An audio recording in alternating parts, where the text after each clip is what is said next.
Las arañas sobrevivieron incluso cuando casi toda la vida del planeta desapareció. No por suerte, sino por algo que ningún otro animal desarrolló jamás. Hoy suman más de 50.000 especies, desde gigantes peludas hasta diminutas tan ligeras que apenas reflejan la luz. Viven en cuevas entre hojas y en ese rincón oscuro de tu cuarto que nunca limpias. Pero lo curioso no es solo su variedad, es su brutalidad. Algunas inyectan toxinas que deshacen a sus presas desde dentro, mientras otras son capaces de manipular el comportamiento de sus víctimas como auténticas psicópatas. Y todo esto es en realidad la parte visible de un sistema de caza que cambió la historia terrestre, porque aunque hoy las veas colgando de un hilo, hubo un momento en que ese hilo ni siquiera existía. La seda en sus inicios no se inventó para cazar, sin embargo con el tiempo se afinó hasta convertirse en un arma tan versátil y letal que les permitió sobrevivir a dos de las extinciones masivas más devastadoras del planeta. ¿Cómo consiguieron esto? Ha sido algo que los científicos han intentado explicar durante décadas. No es casualidad que sigan aquí, hay algo en su biología que las hace casi imposibles de erradicar. Pero para entender bien todo esto hay que retroceder cientos de millones de años, hasta el Devónico, una era tan húmeda y extraña que los árboles aún no eran árboles, y los animales apenas comenzaban a arrastrarse por tierra firme. Allí apareció Atercopus. No era aún una araña, pero lo parecía. Se alimentaba de pequeños artrópodos como colémbolos y ácaros y tenía una particularidad extraña: producía seda. Aunque sus hilos no formaban telarañas, sí generaban esteras difusas que usaba para proteger huevos y reforzar madrigueras. Estaba a un solo paso de convertirse en una araña, pero no lo dio, porque a pesar de sus similitudes con las arañas modernas, Atercopus no tenía un aparato de hilado completamente desarrollado. Y eso, aunque parezca un detalle menor, lo deja fuera del linaje oficial. Y si no fuera por ese detalle evolutivo crucial, hoy la historia de estos depredadores sería completamente distinta. No era una araña, pero sin él las verdaderas arañas quizás nunca habrían existido. Las primeras arañas verdaderas no caminaron sobre la Tierra hasta el final del periodo carbonífero. Fue entonces cuando surgió un linaje ancestral conocido como Mesotelae, en lo que hoy son Europa y América del Norte. Su mundo estaba cubierto de bosques prehistóricos, con helechos gigantes y licopodios que parecían salidos de otro planeta. Pero lo más fascinante es que estas arañas primitivas aún existen. Más de 100 especies sobreviven en regiones boscosas del sudeste asiático, China y Japón. Y al observarlas, los científicos obtienen algo muy raro en paleontología: una ventana viva al pasado. Antes de que las arañas aprendieran a construir telarañas para atrapar insectos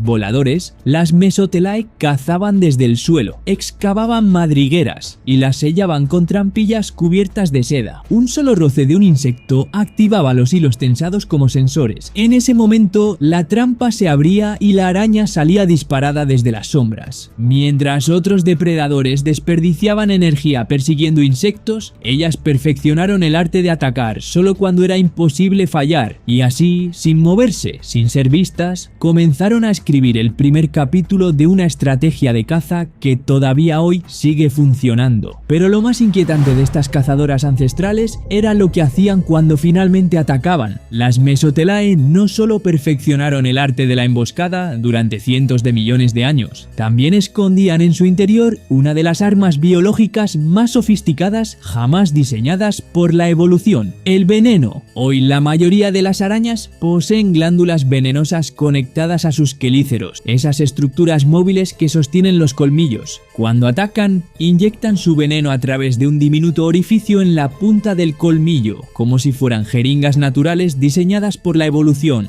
Las especies tempranas de Mesotelae, aunque primitivas, probablemente ya utilizaban un veneno similar para paralizar a sus presas. No necesitaban fuerza, solo una picadura. La presa se paralizaba al instante y era arrastrada, viva pero inmóvil, hasta el interior de la madriguera. Pero el veneno tenía un doble propósito, porque para una araña matar no es suficiente, también tiene que licuar. A diferencia de muchos depredadores, las arañas no pueden masticar grandes trozos de carne sólida, y para eso el veneno tiene un segundo propósito: digestionar desde dentro. Mientras la víctima sigue caliente, las enzimas comienzan a actuar, la carne se ablanda, los órganos se disuelven, y lo que antes fue un cuerpo se convierte en un fluido denso y nutritivo. Este proceso, conocido como digestión extra extraoral convierte cada caza en una escena doblemente macabra. Una ejecución silenciosa seguida por una alimentación completamente externa. Lo curioso es que este mecanismo no solo ha perdurado, sino que ha evolucionado hasta volverse aún más preciso. El veneno les permitió comer sin masticar. Las trampillas les evitaron correr tras la presa. Y durante millones de años las Mesotelae dominaron desde las sombras. Durante el Pérmico y el Pérmico tardío fueron probablemente las únicas arañas verdaderas sobre la Tierra. Pero la estabilidad nunca dura para siempre. Primero los ecosistemas comenzaron a cambiar. Sequías, volcanismo, desequilibrio atmosférico y luego vino lo inevitable, la mayor extinción masiva que el planeta haya presenciado. Hace 252 millones de años, al final del Pérmico, un evento catastrófico arrasó con la vida en la Tierra. La extinción pérmico-triásica eliminó el 81% de las especies marinas y al 70% de los vertebrados terrestres. Ni siquiera los insectos, que normalmente sobreviven a todo, salieron ilesos. Pero en medio del caos y la muerte surgieron nuevas oportunidades. Ecosistemas enteros colapsaron y los que quedaron fueron ocupados por animales oportunistas como Lystrosaurus y Protocinognathus. Y fue en estos entornos fracturados donde las arañas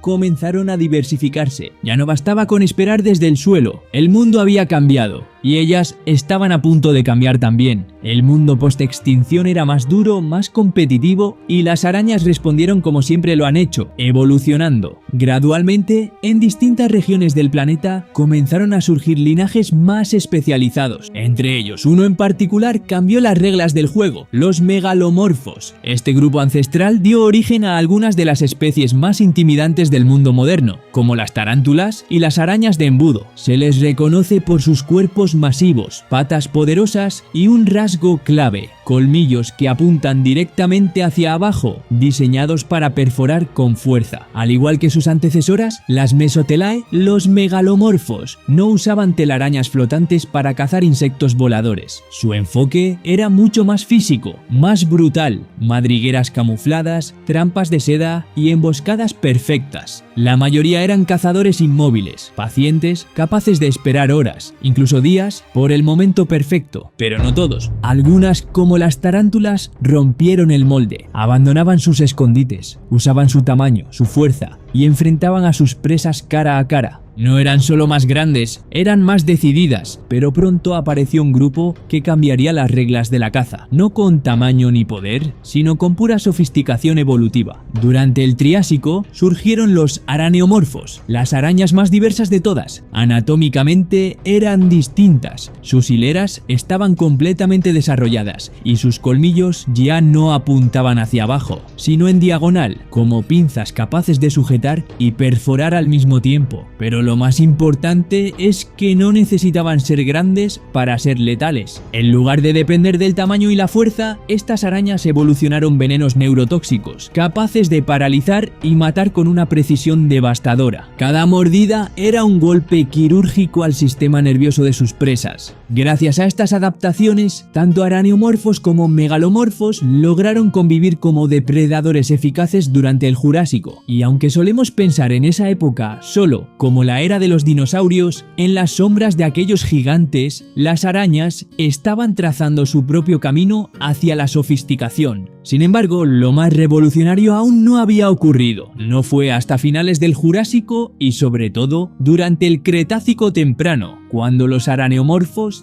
dieron su gran salto evolutivo, la creación de las primeras telarañas complejas. No fue casualidad. En el reino animal, presas y depredadores evolucionan juntos, como si estuvieran en una carrera armamentista interminable. Durante el Cretácico, los insectos comenzaron a diversificar sus alas, a volar más rápido, a defenderse mejor. Para los depredadores terrestres, cazar se volvía casi imposible. Y fue entonces cuando las arañas cambiaron de escenario, subieron al nivel alto del bosque y lanzaron trampas invisibles en el aire. Por primera vez podían atrapar insectos en pleno vuelo, un invento silencioso que transformaría para siempre el equilibrio de la vida en la Tierra. Gracias a esta innovación, los araneomorfos comenzaron a explotar una variedad mucho más amplia de nichos efectos ecológicos. Durante el Cretácico, las arañas constructoras de telarañas fueron adaptando el tamaño y la forma de sus trampas según el ecosistema y la presa que buscaban. Pero antes de ver cómo se diversificaron, hay que entender algo. El material del que están hechas estas redes es extraordinario. La seda de araña, a nivel de resistencia, es más fuerte que el acero del mismo grosor y 5 veces más elástica que el Kevlar. Un hilo tan fino como un cabello puede soportar el peso de un insecto en pleno vuelo sin romperse y al mismo tiempo estirarse como si fuera goma. Durante décadas, los científicos han intentado replicar este material, han llegado incluso a modificar genéticamente cabras y bacterias para que produzcan proteínas similares en su leche o en cultivos de laboratorio, y aún así, hasta hoy, no han logrado igualar del todo a la seda natural de las arañas. Con semejante arma en sus manos, las posibilidades eran infinitas, y las arañas no tardaron en demostrarlo. Las primeras tejedoras de orbes construyeron estructuras geométricas casi perfectas, colgadas entre ramas y troncos. Cada hilo estaba estratégicamente colocado para interceptar a escarabajos, avispas o moscas que, sin darse cuenta, quedaban atrapados en un laberinto pegajoso del que ya no podían escapar. Pero no todas siguieron la misma fórmula. Las arañas de telaraña enmarañada, ancestros de especies como las viudas negras modernas, ocuparon un nicho distinto. Sus redes eran caóticas, enredadas en la maleza y los arbustos. Allí no esperaban insectos voladores, sino presas que se arrastraban.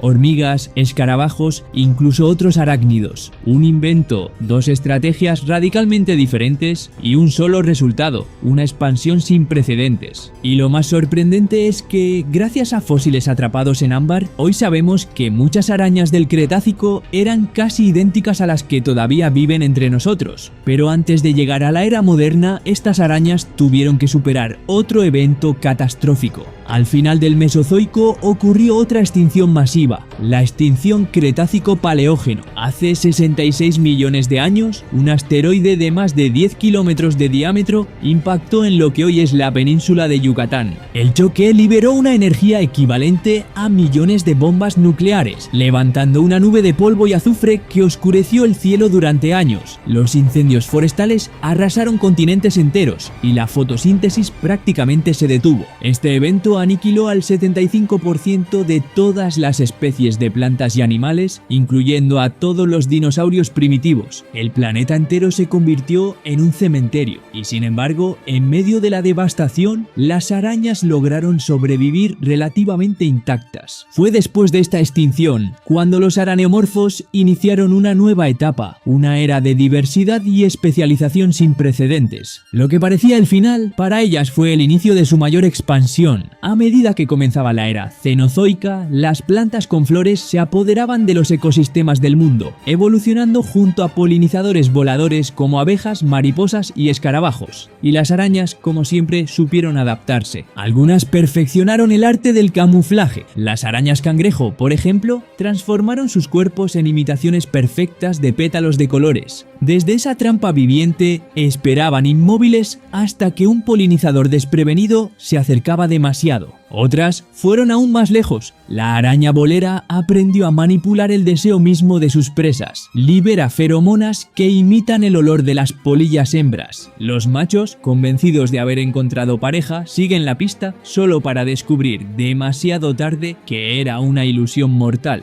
Y aunque la mayoría de las arañas son solitarias, existen especies sociales capaces de desafiar esa regla. Un ejemplo es Anelosimus eximius, que puede formar colonias de miles de individuos. Tejen enormes telarañas comunales que se extienden por arbustos y árboles enteros y trabajan en equipo para derribar presas grandes que ninguna araña podría capturar por sí sola. Una estrategia cooperativa tan inusual en arácnidos que todavía desconcierta a los científicos. Durante el Cenozoico surgieron muchas arañas extraordinarias, cada una con una estrategia diferente para cazar en este nuevo mundo. Y aunque no podían volar como los insectos que perseguían, algunas idearon una forma sorprendente para dispersarse por el mundo. Las arañas más diminutas, como las arañas enanas y otras especies ligeras, desarrollaron una técnica sorprendente de dispersión llamada ballooning o vuelo en globo. El método es tan simple como brillante. Lanzan hilos de seda al viento y se aferran a ellos, permitiendo que las corrientes las eleven como si fueran paracaídas invisibles. Así, una criatura más pequeña que una uña puede viajar cientos de kilómetros e incluso cruzar océanos enteros. Como globos al final de un hilo, colonizan nuevos territorios de manera silenciosa, casi mágica. Y gracias a esta estrategia, las arañas lograron establecerse en prácticamente todos los rincones del planeta. Pero en tiempos recientes se enfrentan a un enemigo distinto, el ser humano. La actividad humana ha golpeado con fuerza a muchas especies sensibles. Un estudio realizado en Suiza en 2020 reveló que las poblaciones de la araña de jardín europea habían caído a menos del 1% de sus niveles históricos en esa región. La deforestación arrasó selvas tropicales y bosques templados, borrando hábitats enteros. Y el uso masivo de pesticidas no solo envenenó el ambiente, sino que eliminó a los insectos de los que dependen para sobrevivir. Aún así, la historia de las arañas nunca ha sido la de la fragilidad, sino la de la resistencia. Incluso en ciudades, campos agrícolas y entornos moldeados por los humanos, muchas especies han encontrado maneras inesperadas de adaptarse y persistir. De hecho, algunas arañas se han adaptado tanto a los entornos urbanos que ya casi no existen en otra parte.